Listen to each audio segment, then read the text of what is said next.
जय भोलेनाथ दोस्तों, स्वागत है आपका भ्रम और भूत चैनल पे, जहाँ डर और रहस्य का सामना होता है। तो आज की स्टोरी है उज्जैन की।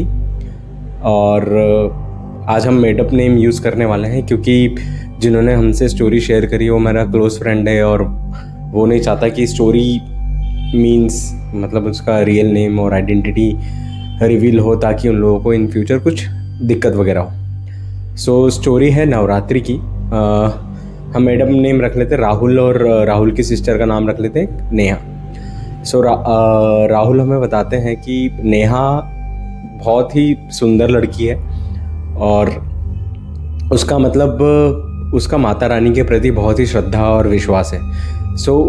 जैसे यूजुअली क्या होता है कि नवरात्रि वगैरह आती है तो पांडाल वगैरह लगते हैं, ऐसा उज्जैन में भी होता है और महाकाल की नगरी है, तो अगर कुछ गलती होती है पहले ही क्षमा चाहता हूँ। अब होता क्या है कि नेहा के पिताजी का ऐसे टूर वाला काम रहता है जिसमें वो ट्रैवल करते रहते हैं, तो वो उज्जैन भी शिफ्ट होता है और कुछ 5-6 साल उज्जैन रहते हैं। तो ये स्टोरी है 2006 की। तो नेहा पास के पांडाल में जाती है जहाँ पे माता जी की मूर्ति रखी होती है और वो वहाँ जाके प्रसाद ग्रहण करती है। और वो जैसे ही प्रसाद ग्रहण करती है तो वो बेहोश हो जाती है। और बेहोश हो जाती है तो पास में एक पंडित जी का शॉप होता है और वही उस पांडाल का पूरा देख रेख करते हैं। जैसे ही पंडित जी आते हैं वो उसके माथे पे कुछ भभूत लगाते हैं और पानी छिड़कते हैं, तो नेहा उठ जाती है और सडनली ऐसे नॉर्मली बिहेव करती है। घर वालों को लगता है कि माता जी की बहुत बड़ी भक्त है और सडनली इसको क्या बोलते हैं कि वीकनेस, व्रत वगैरह की वजह से वीकनेस वगैरह आया रहेगा, तो इसलिए बेहोश हुई होगी।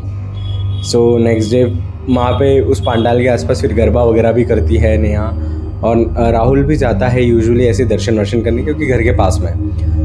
नेहा नेक्स्ट डे फिर जाती है और वहाँ पे प्रसाद ग्रहण करने के बाद फिर बेहोश हो जाती है और उस दिन पंडित जी वहीं होते हैं। पंडित जी फिर भभूत लगाते हैं और नेहा ठीक हो जाती है। फिर सेम रिपीट होता है। और थर्ड डे क्या होता है, नेहा जाती है, प्रसाद ग्रहण करती है, बेहोश होती है और खुद ही उठ जाती है एकदम से और बोलती है कि मेरे लिए कपूर लाओ। वो कपूर जला के जीवान पर रख के ग्रहण कर लेती हैं और फिर बोलती है कि अरे मेरा श्रृंगार करो और मुझे चुनरी चढ़ाओ। तो लोगों को लगता है कि इसमें माता जी आ गई हैं। क्या होता है, माता जी आ गई हैं ऐसा बोलते हैं तो लोग आते हैं, वो उनको आशीर्वाद देने लगती हैं और सडनली वहाँ पे बहुत भीड़ हो जाती है। फिर नेक्स्ट डे क्या होता है, दिन में नेहा बेहोश हो जाती है और ये लोग वहाँ पे कुछ समय से रह रहे हैं, तो पंडित जी को भी जानते थे, किराना शॉप है तो आना जाना लगा ही रहता है। वो जाते हैं कि यार वो फिर से बेहोश होगी और पंडित जी आते हैं, फिर भभूत वगैरह देते हैं, उसको भभूत खिलाते हैं और वो फिर से ठीक हो जाती है। कंटिन्यूस ऐसा जब तक नवरात्रि चलती है वैसा होता रहता है और उस पांडाल पे बहुत भीड़ लगने लगती है।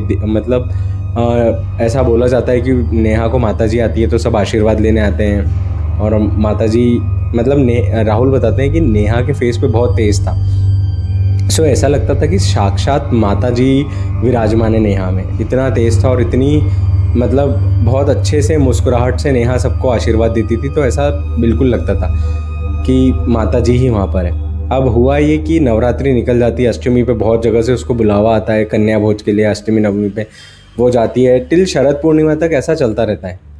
और शरद पूर्णिमा होने के बाद सब नॉर्मल हो जाता है, नेहा स्कूल गोइंग और सब उसका कंटिन्यू रहता है। बीच बीच में अगर उसको ऐसा बेहोश वगैरह होता है तो ये लोग पंडित जी को बुलाते हैं और वो पंडित जी ऐसा ट्रीटमेंट करते हैं। अब राहुल बताता है कि नेक्स्ट ईयर फिर नवरात्रि आती है और पंडित जी पहले से ही नेहा को बुला के उनको पूरा पांडाल वगैरह के कार्यक्रम जो भी रहता है, माता जी मूर्ति फ़ोन वगैरह पे दिखाते हैं और ऐसा सब करके नेहा को सब जगह से इन्वॉल्व कर लेते हैं। फिर 9 दिन वही सेम चीज़ होती है। इस बार क्या होता है कि आरती करते करते नेहा को माता जी आ जाती हैं और बहुत भीड़ लगने लगती है। मीन्स आप मानो कि डे बाय डे भीड़ बढ़ती जाती है, ऐसा राहुल ने हमको बताया। अब होता यह है कि नेहा के फेस पे तो तेज रहता है बट नेहा थोड़ी सी वीक होने लगती है। वीकनेस, घर वालों को वीकनेस लगती है और वो सुनती भी नहीं है घर वालों की, क्योंकि वो माता जी की भक्त होती है। वो क्या करती है कि फास्ट तो रखती है, पानी भी कम पिएगी उस हिसाब से। हर किसी का अपना अपना वे होता है राइट, फास्ट रखने का, तो वो उस हिसाब से करती है, घर वालों की सुनती नहीं है। अब होता क्या है कि फिर नवरात्रि ख़त्म हो जाती है, शरद पूर्णिमा तक इनका वापस से चलता है। फिर आगे चल के नेहा के पिताजी का ट्रांसफ़र हो जाता है और ट्रांसफ़र होता है नीमच, ये उज्जैन के थोड़ा सा ही आगे है पास में। और नेहा फिर कुछ टाइम बाद जाके उनको बताती है पंडित जी को कि ऐसे सामान वगैरह लेने जाती है, और वो बोलती है कि अरे पिताजी का तो ट्रांसफ़र हो गया और हम लोग जाने वाले हैं। सो पंडित जी बोलते हैं अच्छा बेटा ठीक है, ये तो लगा ही रहता है, जॉब है तो। बट पंडित जी थोड़ा उदास हो जाते हैं और नेहा को ऐसे प्रसाद देते हैं। वो प्रसाद फिर ग्रहण करती है कि बेटा आज का प्रसाद दे लेना, और नेहा रेगुलर बेसिस पे बेहोश होने लगती है। अब ऐसा होता है तो वो पंडित जी को बुलाते हैं, फिर पंडित जी आते हैं, ठीक हो जाती हैं। फिर इनको लगता है कि यार इसको गंभीर बीमारी है। अब होता क्या है कि पिताजी नीमच जाते हैं और सब अपना जॉब का जो भी मीन्स इनको घर वगैरह लेना होता है वो सब देख के आते हैं, फाइनल करके आते हैं। और इनके टाइम था भी 1-1.5 महीना बचा हुआ था। सो इनको लगता है कि यार नेहा को कुछ थोड़ा ज़्यादा बीमारी हो रही है, बेहोश वगैरह होती है। तो इनके एक फ्रेंड को हनुमान जी की सवारी आती है। तो ये क्या करते हैं, अपने दोस्त के पास जाते हैं कि यार मैं एक बार दिखा के आऊँ, ऐसा कुछ ऊपरी तो नहीं है मेरी बेटी को। पंडित जी तो कर ही रहे हैं treatment, that is fine, but मैं दिखा लेता हूँ। तो उनके फ्रेंड के पास जाते हैं ये, और नॉर्मली उनको सवारी नहीं आती, बट उनको देख के वो बोलते थे कि बेटा तेरे साथ कुछ तो गड़बड़ चल रही है। तो वो बोलते हैं कि हाँ यार तुझे कैसे पता। बोले तू शाम में 8 बजे आ, मतलब मंगलवार का ही दिन था और शनिवार, मंगलवार शनिवार ऐसा आती थी उनको, तो मंगलवार का दिन था और ये जाके मिलते हैं उनसे। ये उनके फ्रेंड का जो भी घर है वो मैं आइडेंटिटी डिस्क्लोज नहीं कर सकता, मना करा गया है, वो नीमच के ही हैं। सो अब उनको सवारी आती है। उनके पिताजी पूछते हैं कि आपने शाम में ऐसा बोला था, तो क्या मतलब आपने ऐसा क्यों बोला कि मेरे साथ कुछ परेशानी है। सो बताते कि तेरी बेटी बहुत बड़ी भक्त है माता जी की, नो डाउट, बट उसको माता जी नहीं आ रही है। सो बोलते ऐसा कैसे, मतलब वहाँ तो बहुत भीड़ हो जाती है और वो आशीर्वाद भी देती है और उसके चेहरे पे अलग तेज हो जाता है। तो बोलते तेज वगैरह वो सब आता है, ये उसको है ना मिठाई में कुछ खिलाया गया है और वशीकरण किया गया है, और उसको थोड़ा सा इंस्ट्रक्ट किया गया है कि आपको ऐसा बिहेव करना है, और वो उस हिसाब से बिहेव करिए। तो तेरी बेटी नहीं होती उस समय, उस कुछ और मतलब बिहेव करने लगती है, उस हिसाब से बताता है वो। और उसके साथ कुछ गलत नहीं हो रहा है, बट जो वशीकरण किया गया है उसमें वो वीक हो रही है, ऐसा बता देते हैं। तो वो बोलते कि मैं तेरी बेटी की रक्षा करूँगा, तू वहाँ से जल्दी, मतलब उस एरिया से जो भी निकलना चाह रहा है तू वहाँ से जल्दी निकल जा। और ये बताते हैं कि इनका ट्रांसफ़र हो गया। तो बोलते बहुत अच्छे, आप पहली फुर्सत में वहाँ से निकलो, आप घर वर देखो जॉब के, और जितना जल्दी हो सके उनका स्कूल वगैरह जो भी है आपको करना हो कर लो। और ये कलावा देते हैं और थोड़ी सी भभूत भी दे देते हैं इनको। अब क्या होता है कि ये लोग शिफ्ट हो जाते हैं, नीमच शिफ्ट हो जाते हैं, बट इसको रेगुलर बेसिस पे डेली मतलब बेहोश होना और ये सब। तो क्या होता है कि अब बेहोश होते तो इसके पिताजी जो है अपनी मम्मी से, नेहा की मम्मी से सारी बात डिस्कस कर लेते हैं, और उनकी मम्मी भी घबरा जाती है, और राहुल के सामने कुछ डिस्कस नहीं होता है। बट अब जैसे ही ये बेहोश होने लगती है ना रेगुलर बेसिस पे नीमच में, तो ये लोग क्या करते हैं कि जो भभूति उनके फ्रेंड ने दी हुई थी वो भभूति लगाते हैं, धीरे धीरे वो बैक टू नॉर्मल हो जाती है और थोड़ी सी हेल्दी भी होने लगती है। मतलब पहले जो वीक हो रही थी ना, अब हेल्दी भी होने लगती है। सो अब होता क्या है कि सडनली इनके बड़े पापा एक आध दिन घर आते हैं और उनको आ जाते हैं इनके पितर।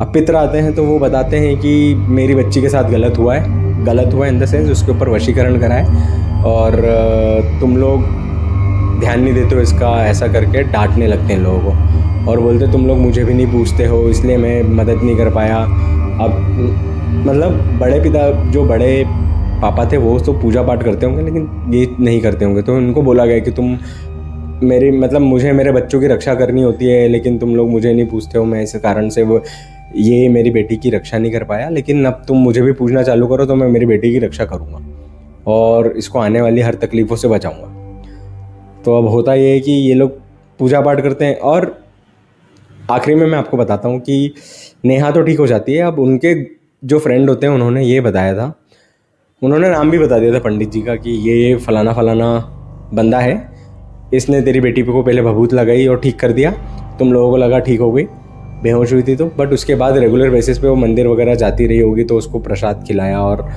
थोड़ा सा इन लोगों ने ऐसा मेडअप बना लिया। अब मैं ऐसा उन्होंने बताया है तो अपन भी वैसा ही, मतलब मैं नरेट कर रहा हूँ, मैं कुछ ऐड ऑन नहीं कर रहा हूँ इसमें। सो ये थी आज की स्टोरी। अब इसमें क्या होता है कि यार किसी भी हम सब भक्त हैं माता जी के, भगवान के, लेकिन क्या होता है कि ये श्रद्धा का गलत उपयोग भी किया जाता है। अब वो जो भी रहा होगा पंडित, उसका बाद में राहुल ने एक और चीज़ बताई कि वो वशीकरण बहुत तरीक़ों से करता था। जैसे उसकी शॉप पे कुछ भी आया, प्रसाद दे दिया, जैसे नेहा को भी दिया था उसने बीच में प्रसाद। सो वो बहुत लोगों के साथ ऐसा कर चुका है। इवन उसने ये भी करा है कि एक परिवार को ही तोड़ दिया, जहाँ पे 2 बेटियाँ थी, दोनों बेटियों पे वशीकरण करा और वो लड़कियाँ पागल हो गई थी इसके चक्कर में। तो उनको रातों रात मतलब उज्जैन छोड़ के गुजरात शिफ्ट होना पड़ा, ऐसा उसने बताया। बाकी ठीक है, आप थोड़ा सतर्क रहें, ध्यान रहें। वशीकरण मतलब कुछ खिला के तो हो ही सकता है। मतलब आपने अगर मूवी देखी हो, शापित मूवी, सॉरी शापित नहीं, शैतान मूवी में बताया गया है। और वश करके भी एक वश विवश करके मूवी है, आप वो भी देख सकते हो। मतलब उसमें बताया गया है कि कैसे ये सब चीज़ें हैं। और आप अवॉइड तो क्या, मतलब आप सतर्क रहें, वो ज़्यादा है। So thank you Rahul for sharing this story. अगर आप इस पॉइंट तक वीडियो में बने हुए हैं तो प्लीज़ लाइक एंड सब्सक्राइब। थोड़ा डिले हुआ वीडियो बनाने में, तबीयत ठीक नहीं थी और कुछ इंसिडेंट्स भी हो लाइफ में, बट या हम कोशिश करेंगे कि रेगुलर बेसिस पे वीडियो डालें। सो जय भोलेनाथ दोस्तों, हर हर महादेव। Thank you.